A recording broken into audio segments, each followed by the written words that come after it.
Ne olur serimizde bu kez hız aşırtma yaptığımız notebook bilgisayara SATA SSD'yi dönüştürücü ile taktık. Kapağı kapanmayan disk kapağı bu şekilde açık bir şekilde duruyor ve SATA 2 ara birime sahip ADATA SSD şu anda IDE dönüştürücü üzerinden sistemimize UDMA 5 ile bağlı. UDMA 5 yaklaşık 100 MB'lık bir okuma ATA 100 şeklinde performans band genişliği sunarken mevcut dönüştürücünün kayıplarıyla birlikte bu değer 80 MB'a düşüyor. Benchmark üzerinde göreceğiniz gibi 80 MB hiçbir şekilde geçmiyor ve maksimum 75 olacak şekilde sistemimiz performans veriyor. Zaten mevcut çıkan sabit diski ön belleklemeli teste tabi tuttuğumuzda da aşağı yukarı 77-80 civarına yakın bir değer okumuştuk ön bellek üzerinden. Şimdi bu söktüğümüz diskte birden çok Smart verilerinde hata gördük. Raw Read Error Rate, CRC gibi birçok hata mevcut şu anda diskte. Sisteme taktığımda göstereceğim. Arka plakadan az çok oksitlenmeyi belli eden iletkenler size işaret veriyor. Yıldız vidaları söktüğümüzde kolayca erişebildiğimiz bu sabit diskin ön yüzüne bakalım. PCB'nin ön yüzünde neler var?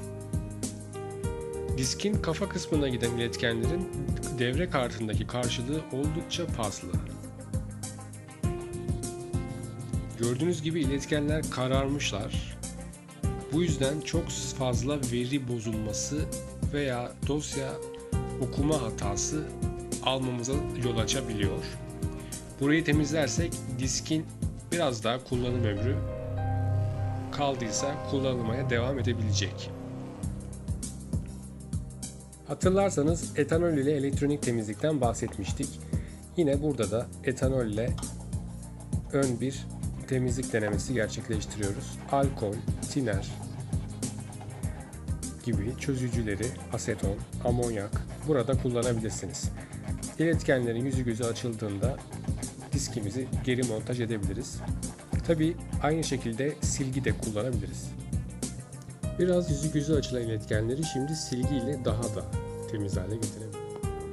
Sonra da silgi tozlarını tekrar aynı ıslak yöntemle almamız mümkün.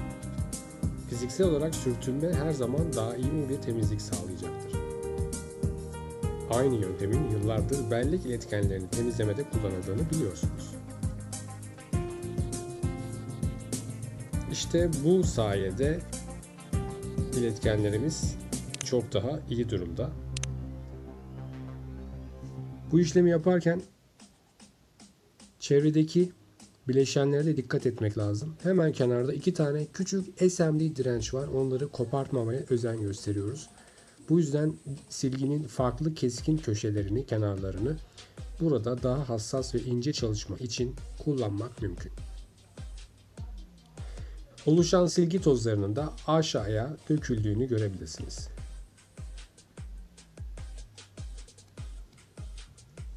İlk halinden çok daha iyi durumda. Bu ıslak temizliği pamuk bırakmayacak şekilde hard diskteki iletkenlerin üstlerine de yapabiliriz. Hatta oraya isterseniz çok ince zımpara da kullanabilirsiniz ama şart değil. Önemli olan bu tarafın temizliğiydi.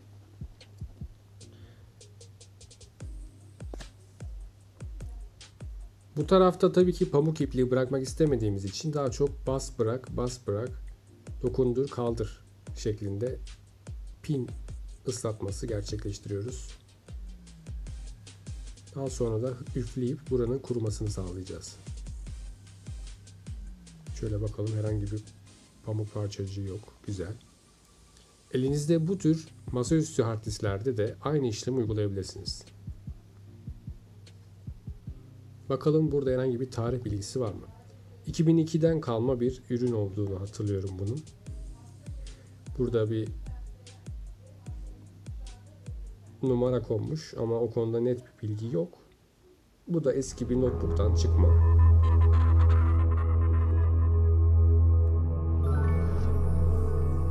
Biz diski temizlerken burst rate benchmark'ı da bitmiş. Diski olduğu gibi SATA SSD'ye kopyalamıştık. Herhangi bir Secure Erase Wipe yapmadığımız SSD'de de zaten şu hizada böyle hız düşüşleri vardı. Onlar yine varlar ama genel olarak performans 70 MB üzerinde ve burst rate'de 68'e bir düşüş gerçekleşmiş. Yine benzer şekilde vidaların şase gövdedeki toprak hattıyla birleşmesini sağlayan buradaki çemberlerin de temizlenmesi faydalı olacaktır. Sisteme bağlantı konusunda ise 3.5 inç kutunun içerisine 2.5 inç diski takamadığımız için çarpıyor. Buradan komple ara birimi söküyoruz ve bu şekilde bağlıyoruz. Bu da ikinci bir disk 100 GB ve çok daha parladı silgi yöntemiyle. Arka tarafta böyle.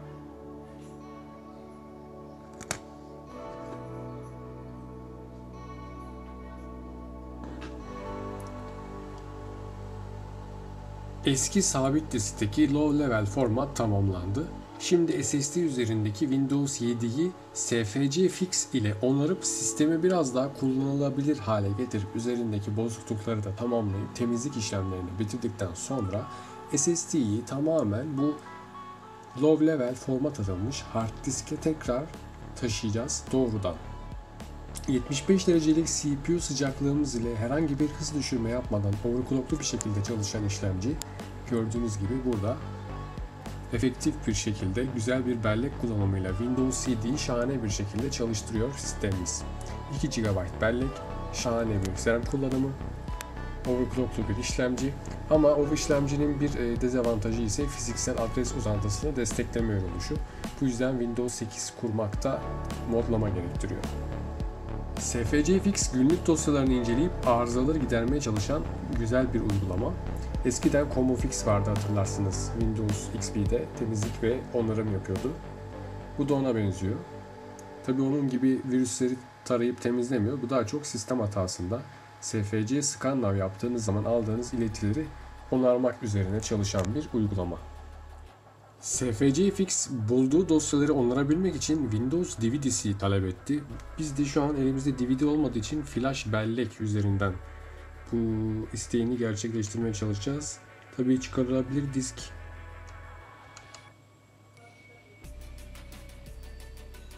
Bakalım gelmiş mi?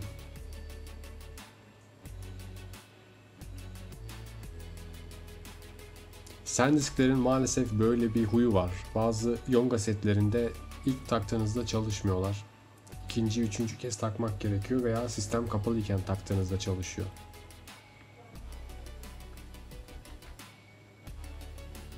USB bir hub üzerinden aldığımız bağlantılar buradaki portların sadece biri çalıştığı için bu şekilde gerçekleşmekte.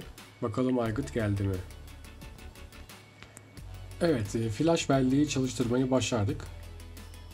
Onarım denemeleri başlasın. Onarım işlemlerini SFC Fix'in kendi hizmeti gerçekleştiriyor. Yanında Windows, SVC Host gibi diğer dosyaların da görünmesini tabii ki tahmin edebiliyoruz. Ama şu anda SFC Fix bu işleri yürütüyor. Ve işlemci tam gaz çalıştı. 533 FSB'lik işlemci ile de birkaç sene önce denediğim sistem zaten normal bir şekilde yine ısınırken ben yine de işlemcideki artan ısıdan dolayı kuzey köprüsüne de küçük heatsinkler yapıştırıp biraz daha efektif soğumasını sağlamaya çalıştım.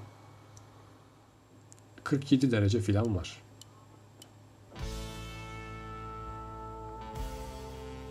Bir diğer opsiyon buradaki DVD-ROM'u sökerek buraya da bir salyangoz fan ilave etmek ve kasanın içerisine daha aktif bir şekilde hava girişi sağlayıp bu RAM'lerin üzerinden buraya doğru bir hava sirkülasyonu sağlanabilir. Tüm bunlar olurken size göstermek istediğim bir diğer olay LGA 775 BIOS modlamasının ilk aşamaları. Şu an şurada gördüğünüz L şeklinde kıvrılan kablonun ucunda BIOS entegresi mevcut. BIOS entegresinde şu anda ilk deneme yaptığım birkaç satırlık Türkçe çeviri dosyası yüklü. BIOS'a girdiğimiz zaman görebileceğiz. Şu anda overclock denemesinde bir hata oluştu ve overclock failed diyerek uyarı vermesini bekliyorum. Evet, gördüğünüz gibi. Setup'a ulaştığımızda gördüğünüz gibi buralar yine İngilizce olarak görünüyorken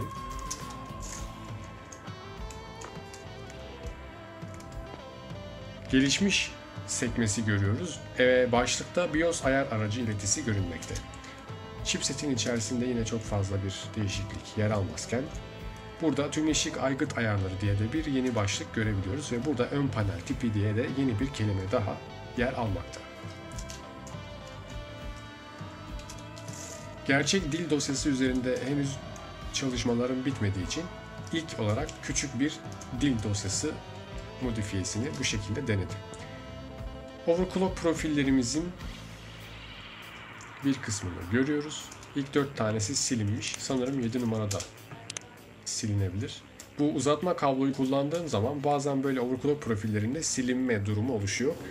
Kablolardan bazılarında temassızlık olma ihtimalinin dışında burada oluşan uzatmadan dolayı bir elektromanyetik parazit EMI dediğimiz günümüz anakartlarındaki koruma sisteminin tamamen dışında bir olay bu. Büyük ihtimal manyetik alanlardan etkilenen BIOS entegresi bu şekilde davranışlar gösteriyor bize. SFC Scan görevini tamamlayarak bize bir özet sundu ve 3457'lik bir sayaçla birlikte bunun 2140'ını düzelttiğini söylemekte. Bazıları otomatik olarak onarılamamış diyor. Bunları bir günlük uzmanının insan aklıyla değerlendirmesi lazım gibi şeyler söylemiş. Ve burada karşımıza kocaman bir başarıyla onarım listesi çıkardı. Bu uygulamayı Windows 10'da da kullanmayı deneyebilirim demektir. Tamam. Şimdi bir SFC scan çalıştıracağım ama yeniden başlatayım, ondan sonra yapayım bu işi.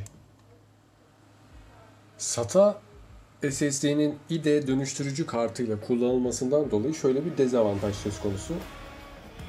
Sistemi kapat dediğimde buradaki dönüştürücü SSD kapanma komutunu karşı tarafa geçiriyor. SSD kendini kapatıyor ama bilgisayar açıldığında SSD kapalı kaldığı için boot aygıtı tespiti gerçekleşmiyor. Gücü tamamen kesmek gerekiyor. SSD'yi uyandıran bir tetikleme yok. Bu nedenle şu anda benim buraya takmış olduğum flash bellekteki Windows 7 gördüğünüz gibi başlamaya çalışıyor otomatik olarak. Normal bir sabit diskten göremeyeceğimiz kadar yumuşak hard disk ışık geçişleri görebiliyoruz. SSD çok daha seri bir şekilde disklere göre okuma yapabildiği için çoklu parçacıklı dosyaları daha böyle hayali izlerle okuyabiliyor.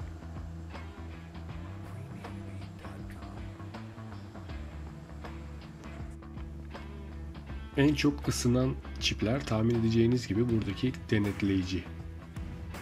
Yanındaki NAND ya da ön bellek.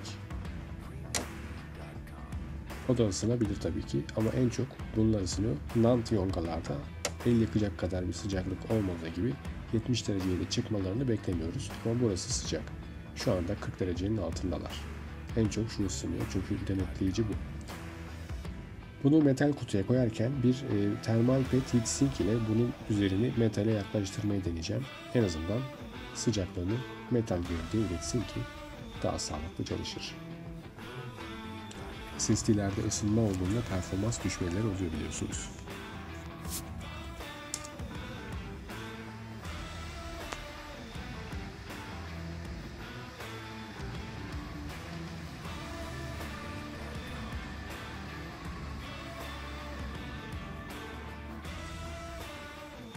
Yaklaşık 75 MB saniye okuyabilme yapan IDE 40000 ara birimi sayesinde işletim sistemimiz 15 saniyede ekrana geldi. Toplam açılışla birlikte 25 saniye içerisinde eski bir Centrino Compact makine için gayet güzel bir başarı. Çünkü temiz kurulumda yok, içerisindeki mevcut sabit diski olduğu gibi kopyaladık. Daha sonraki bir bölümde tamamen SSD'yi IDE sabit diske geri taşıyacağız. Bazı yaşadığımız aksilikleri göreceksiniz. Görüşmek üzere, hoşça kalın.